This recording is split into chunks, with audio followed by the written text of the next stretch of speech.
मसीह के 12 चेलों के नाम का अर्थ और उनकी मृत्यु कैसे हुई इसके बारे में बताने वाली हूँ। हम यूहन्ना के बारे में देखते हैं। यूहन्ना के नाम का अर्थ है परमेश्वर दयालु या अनुग्रहकारी है। यूहन्ना प्रभु यीशु मसीह का सबसे प्रिय चेला था, जिससे प्रभु यीशु सबसे ज्यादा प्रेम रखते थे। यूहन्ना के सुसमाचार के 13 अध्याय के 24 वचन में लिखा है कि यूहन्ना प्रभु यीशु की छाती की ओर सिर रखकर बैठा करता था और प्रभु यीशु ने यूहन्ना के विषय ही पतरस से यह भी कहा था कि यदि मैं चाहूं कि वह मेरे आने तक ठहरा रहे तो तुझे इससे क्या। प्रियो, प्रेरित यूहन्ना वृद्धावस्था में मरने वाला एकमात्र चेला था। प्रभु यीशु मसीह के सुसमाचार के कारण उसे रोमी शासकों द्वारा बंदी बना लिया गया तथा कोलिजियम में लाया गया। प्रियो, कोलिजियम रोम साम्राज्य का एक स्टेडियम था जिसे मनोरंजन के लिए बनवाया गया था, जहां उसे खौलते हुए तेल के हंडे में डाल दिया गया, लेकिन उस तेल से उसको कुछ भी हानि नहीं हुई, बल्कि इस घटना के बाद कोलिजियम में बैठे कई लोगों ने प्रभु यीशु पर विश्वास किया और मसीह को ग्रहण किया। इसके पश्चात प्रेरित यूहन्ना को रोमी शासकों द्वारा पतमुस नामक टापू पर भेज दिया गया, जहां पर प्रभु यीशु ने उसे अंत के दिनों का प्रकाशन दिया और वहीं पर उसने प्रकाशित वाक्य की पुस्तक को भी लिखा। वृद्धावस्था के कारण उसे वहां से मुक्त कर दिया गया, जिसके बाद वह इफिसुस में आए, जहां उनकी सन 98 ईस्वी के कुछ समय के पश्चात प्राकृतिक मृत्यु हो गई। इसके बाद हम शमौन के बारे में देखते हैं प्रियो, जो पतरस कहलाता था। इसके नाम का अर्थ होता है चट्टान। प्रभु यीशु ने पतरस के विषय में कहा था कि मैं इस पत्थर पर अपनी कलीसिया बनाऊंगा और अधोलोक के फाटक उस पर प्रबल ना होंगे।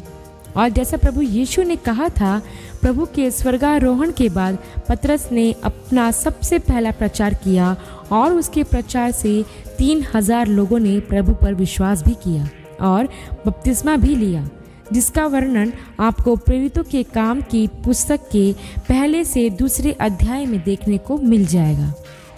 पतरस को ईस्वी सन 66 के आसपास सम्राट नीरो के सताव के समय में उसी के कहने पर क्रूज पर उल्टा लटकाया गया। उसने कहा था, जिस तरह मेरा प्रभु क्रूज पर लटकाया गया, मैं इस योग्य नहीं हूँ कि मुझे भी वैसा ही लटकाया जाए, इसलिए मुझे क्रूज पर उल्टा अर्थात सिर नीचे पैर ऊपर करके लटकाया जाए। पतरस को रोम में वेटिकन सिटी में टाइबर नदी के पास क्रूज पर उल्टा लटकाया गया।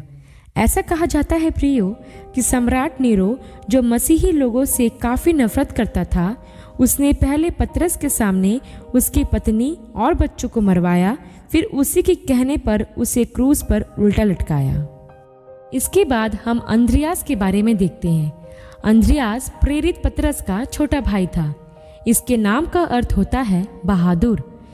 जब प्रभु यीशु ने यूहन्ना से बपतिस्मा लिया, तब अंद्रियास वहीं था।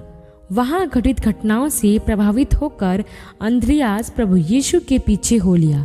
इस तरह वह प्रभु यीशु का सबसे पहला शिष्य बना। अंद्रियास ही ने अपने भाई पतरस को प्रभु यीशु के बारे में बताया और उसके द्वारा पतरस भी प्रभु यीशु का शिष्य बना। अंद्रियास को ईस्वी सन 60 के आसपास यूनान के एक शहर पटरास में एक्स आकार के क्रूज पर बांधा गया। अपने भाई पतरस के समान वह भी अपने आप को इस योग्य नहीं समझता था कि उसे प्रभु यीशु की तरह मारे, इसलिए उसे एक्स आकार के क्रूज पर उसी के कहने पर कीलों से नहीं ठोका गया, बल्कि वहां पर उसे रस्सी से बांधा गया, जहां वह 3 दिन तक बंधा रहा।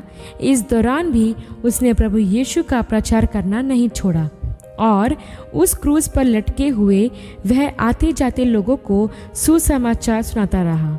कई लोग क्रोधित होकर उस पर पथराव भी करते थे, लेकिन कई लोगों ने यीशु पर विश्वास भी किया। उस एक्स आकार के क्रूज पर लटके हुए 3 दिन के पश्चात उसकी मृत्यु हो गई। इसके बाद हम जबदी के पुत्र और यूहन्ना के भाई याकूब के बारे में देखते हैं। इसके नाम के कई अर्थ होते हैं, जैसे लुभाने वाला, पीछे रहने वाला और एड़ी आदि।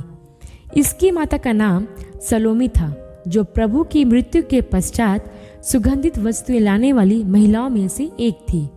याकूब चेलों में शहीद होने वाला सबसे पहला शिष्य था।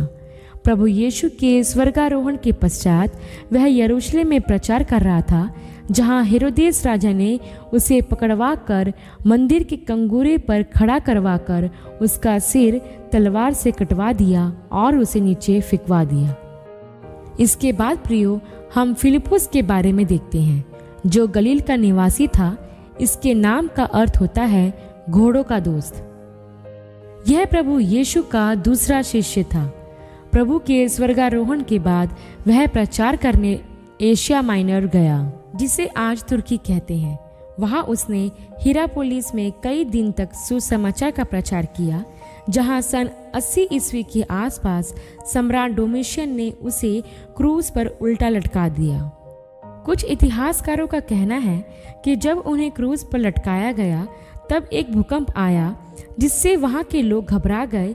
तब फिलिपुस ने उनकी सुरक्षा के लिए प्रार्थना की, जिसके बाद वहां खड़े लोगों ने उसको छोड़ने का आग्रह किया, लेकिन उसे छोड़ा नहीं गया और उसकी मृत्यु हो गई।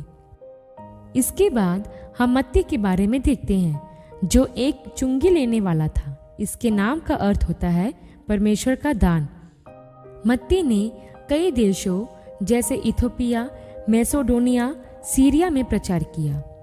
मत्ती की मृत्यु के विषय में कुछ परंपरा का कहना है कि वह प्राकृतिक मृत्यु मरा। कुछ कहते हैं कि इथोपिया में उसे तलवार से मारा गया, लेकिन कुछ का कहना है कि उसे इथोपिया के किसी राजा ने पहले बिस्तर पर कीलों से ठुकवा देने का आदेश दिया।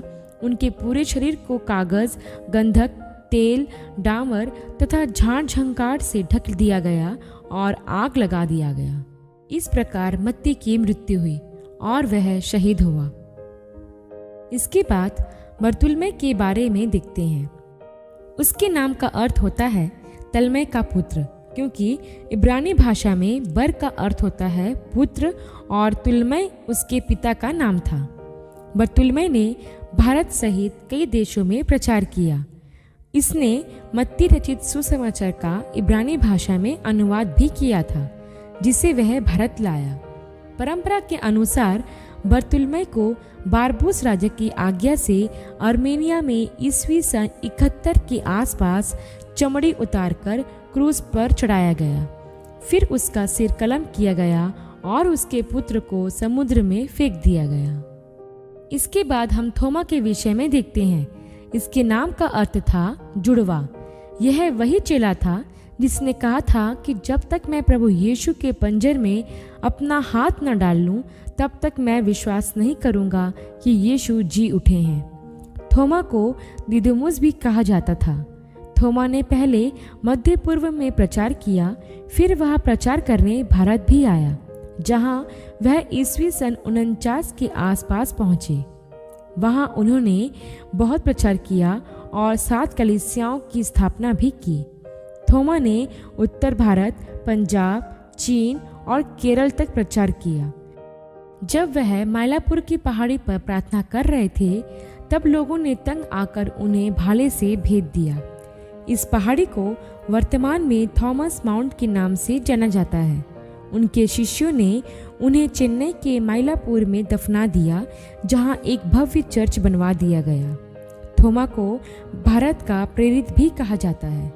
इसके बाद हम तद्दै के बारे में देखते हैं।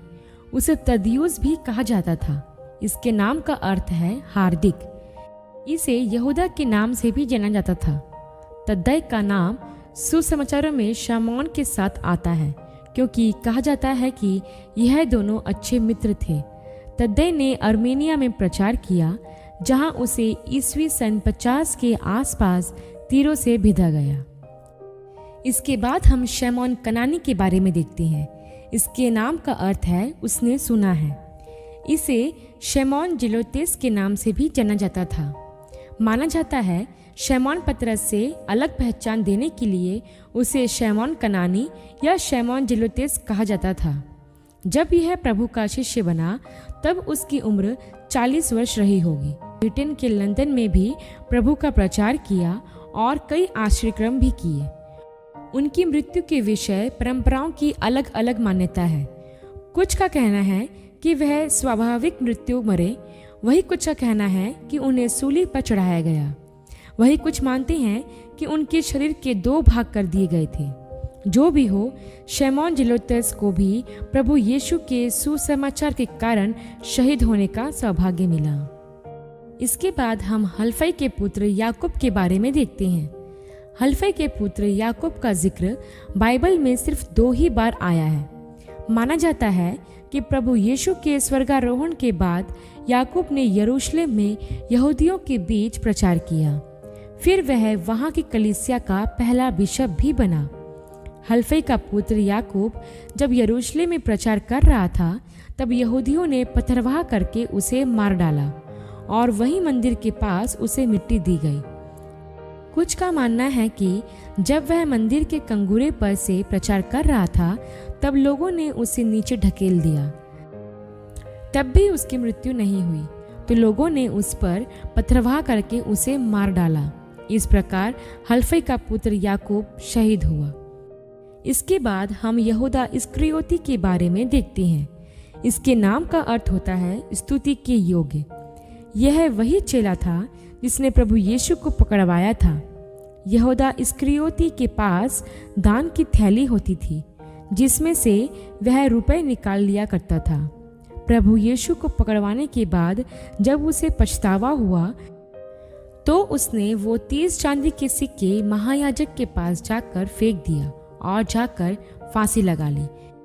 आशा करती हूँ प्रियो, यीशु मसीह के 12 चेलों की सेविकाई और प्रभु यीशु मसीह के लिए उनकी शहादत के बारे में जानकर आपको आशीष मिली होगी। जिस तरह प्रभु के शिष्यों ने सुसमाचार के लिए हंसते हंसते अपना बलिदान दिया, वैसा ही प्रियो हमें भी सुसमाचार के कारण दुख उठाने के लिए हमेशा तैयार रहना है, क्योंकि प्रभु ने कहा था कि जो कोई मेरा चेला होना चाहता है वह अपने आप का इनकार करे और अपना क्रूस स्वयं उठाए। ऐसे ही और वीडियो के लिए हमारे चैनल को सब्सक्राइब करें और वीडियो को लाइक करना ना भूलें। अगली वीडियो में एक नए विषय के साथ आपसे फिर मुलाकात होगी।